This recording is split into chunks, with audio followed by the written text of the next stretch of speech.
একটা কাহিনী মনে উঠলো, এই জন্য বলি। আয় মেরে দোস্ত, রাগ হয়ে যাবেন?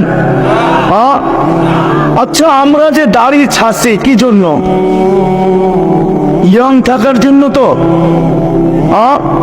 কি সত্য তো? কি থাকার জন্য? ইয়ং।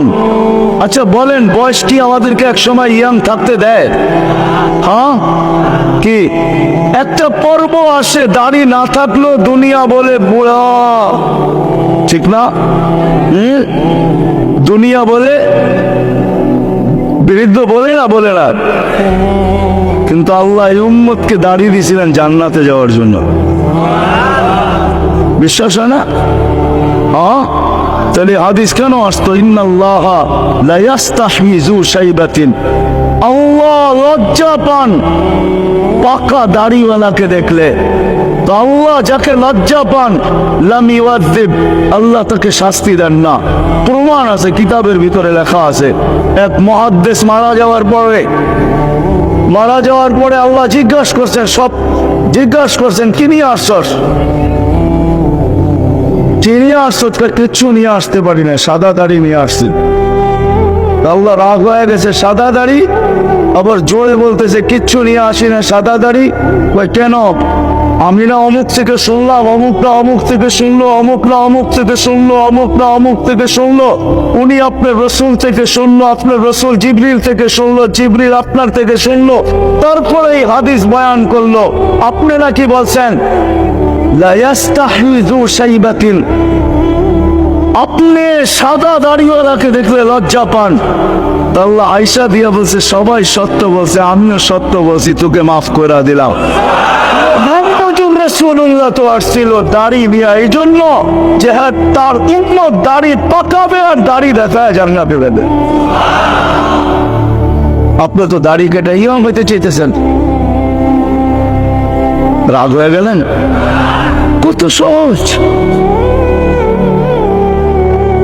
আল্লাহ রাসূল তো আসছিলেন এই জন্য যে উম্মত কিছু যদি না করে, 5 ওয়াক্ত নামাজ যদি পড়ে, তা আল্লাহর আমাদের নবীজিকে বলতেছেন আপনার উম্মতকে বলেন 5 ওয়াক্ত নামাজ ওকে করে দিতে।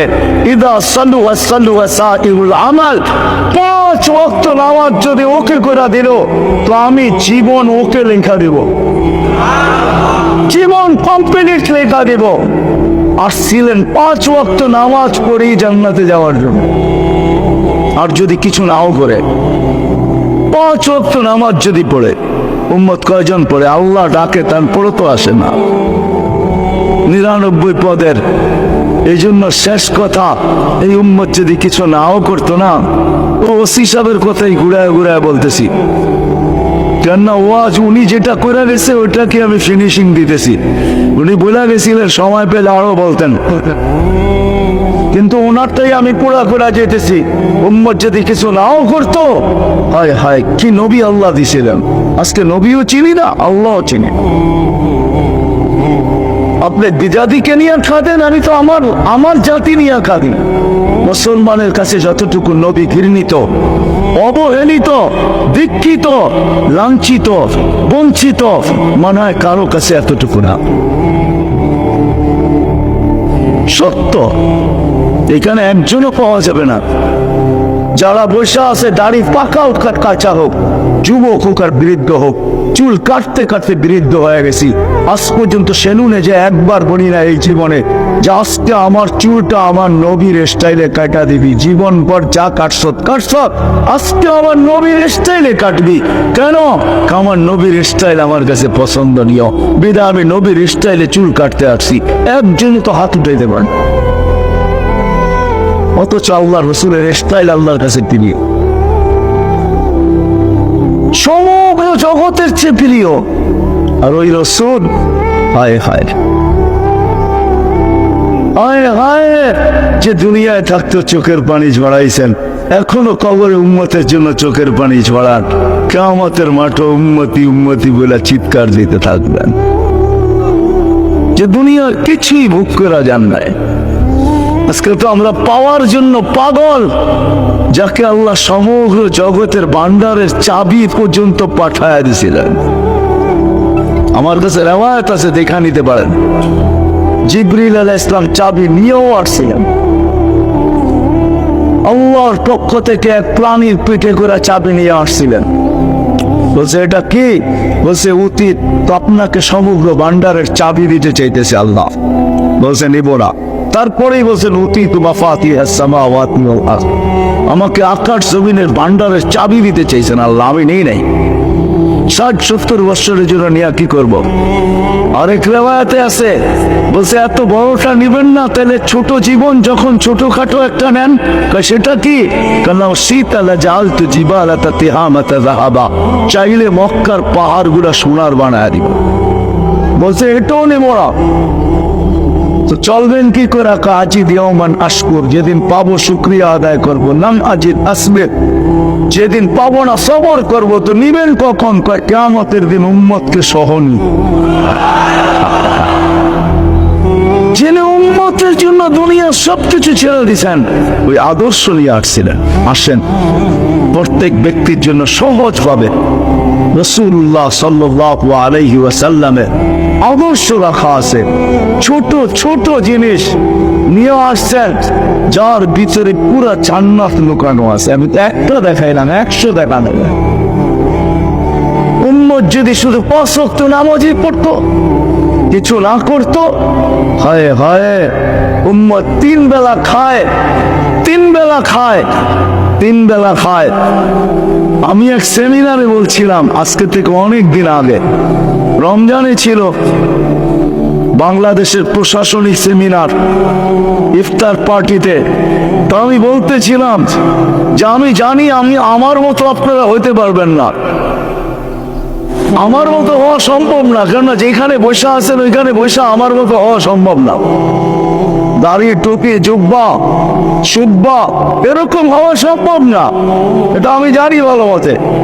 কিন্তু যদি আপনি 4টা কাম করতে পারেন, তাইলেও আশা করা যায় জীবন গড়া যাবে, আল্লাহর কাছে যা দাঁড়ানো যাবে।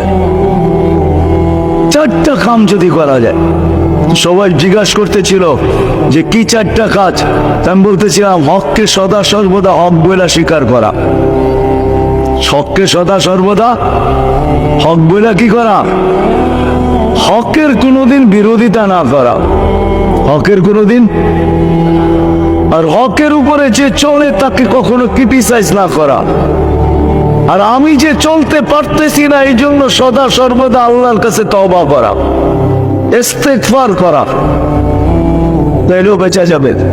আমার জাতি যদি কিছু নাই করতো, শুধু 3 বেলা যদি আল্লাহর কাছে ইস্তেগফারও করতো, মাপ চাইতো, এখানে কয়জন পাওয়া যাবে বলে? সারাদিন গুনাহ তো কম হয় না, ঠিক না? হ্যাঁ, শেষ গুনাহটা তো শোয়ার আগেই হয়, ঠিক না? কি বলেন? দেখাবো, রাগ হয়ে যাবেন? আমাদের অভ্যাসই তো অধিকাংশ যে শেষমেশ খবরটা না দেখলে ঘুম হয় না, ঠিক না? খবর বুঝেন তো? কিসে খবর দেখে? টেলিভিশন তো প্রত্যেক ঘরে ঘরেই এখন, ঠিক না? হ্যাঁ, আবার শুধু টেলিভিশন না, ডিশের লাইনও। আগে প্রত্যেক ঘরে ঘরে না, এখন প্রত্যেক কামরায় কামরায় টেলিভিশন, ঠিক না? কি বলেন? হ্যাঁ, কারণ সবারই তো আলাদা আলাদা চ্যানেল দেখতে মনে চায়, ঠিক না? তো ডিশের লাইনও আলাদা আলাদা, আবার কি সবার কামরায় টেলিভিশন এখন, ঠিক না? ছেলে ছেলেরটা দেখে, মেয়ে মেয়েরটা দেখে, মা বাবা বাবাটা দেখে। তো শেষমেশ খবরটা দেখি তো আমাদের ঘুম হয়, ঠিক না? কি বলেন? অধিকাংশ মানুষেরই তো হয়, 2-4 জন নাইলে হবে যাদের হয় না। কিন্তু কয়জন এখানে হবে যে ঘুমানোর আগে হাত 2টা উঠাইয়া এই কথা বইলা ঘুমায় যে মালিক সারা দিন তোমার বিরোধিতা করলাম, এখন ঘুমাইতে চললাম, আসলে তো এটা ঘুম না, এটা মৃত্যু, মরে যেতে পারি ঘুমের ভিতরে, কাল সকালে উঠাইলে উঠবো না, রে উঠবো না। কেননা ঘুমের দোয়ায় বলে ঘুম না, এটা মউত। তোমার নামে মরতে চললাম, উঠাইলে উঠবো।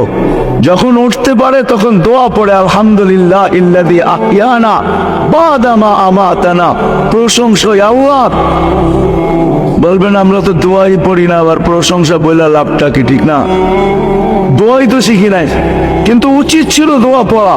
প্রশংসা ওই আল্লাহ যিনি আমাকে জীবিত করলো মৃত্যুর পরে। যে মরার আগে শুধু হাত দুটো উঠে একটু দোয়া তওবা করবে আর আল্লাহকে বলবে, আল্লাহ